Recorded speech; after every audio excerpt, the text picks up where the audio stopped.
today's gospel reading, our Lord emphasizes the fact that the law and the prophets are to last until the very end of time. So he's not come to abolish the law and the prophets, but to fulfill them. And Christianity, it's not a new religion. Christianity is really the perfection, we could say, of the religion that God had established amongst the Jewish people. And it's very important that we understand that the law, the moral law, is not something that can change. So, certain things regarding how we practice our faith, those can change, how often we fast, things like that. But the moral law, which is the right and wrong of human behavior, that is not something that can change. And it's not something that can change, or it's not something that cannot change because our Lord said so, but also because human nature is what it is. Human nature will never change. Some people say, oh, well, we're evolving, which is not true. But even if mankind were to somehow evolve, let's say we all become bald or something like that, well, human nature still doesn't change. What is human nature based upon? Our soul. God is the one who creates our souls. Our souls are basically equal at creation. Whether we grow in virtue or in vice is something that distinguishes us from one another. Our physical bodies also distinguish us from one another, but our souls are identical. So as human beings, we are all equal to one another, and it's important that we understand this. So because human nature cannot change, the moral law also cannot change. So what was wrong 2,000 years ago regarding morality is also wrong today, and this will be until the very end of time.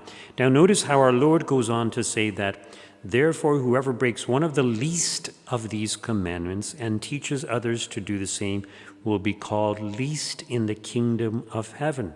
But whoever does them and teaches them will be called great in the kingdom of heaven. So if you want to be great in the kingdom of heaven, teach others the law and the prophets. And notice what he says, though, whoever breaks one of them and teaches others to do the same will be called least in the kingdom of heaven. And keep in mind that we teach others by the example that we give. So unfortunately, sometimes we fall short, we give a bad example. So the ideal is we strive to give good examples. But imagine somebody who is actually teaching someone, saying, oh, it's okay for you to do this sin or that sin. And let's just say they're just a venial sin. Some people have this attitude, oh, it's a venial sin, therefore it's okay, you can do it. That doesn't mean that. Venial sins are also bad. Every sin is an offense against God. And as I mentioned yesterday, God is an infinite being. So every sin in one sense is an infinite offense against God, even though it may not be a mortal sin.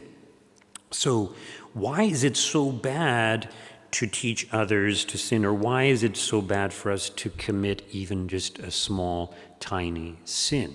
And you see, every tiny sin is an act of rebellion against God. So if we're rebelling against God in one area, we're more likely to rebel in another area. Secondly, every time we sin, we're acquiring a bad habit. Even if we just sin once, we're more likely to do it again and again.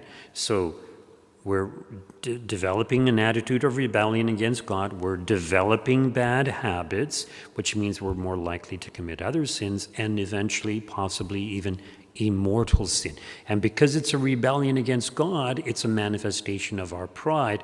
And the more we rebel, the more proud we become. So, in other words, we should be very careful to strive to avoid even the smallest sin for our own sake and for the sake of others.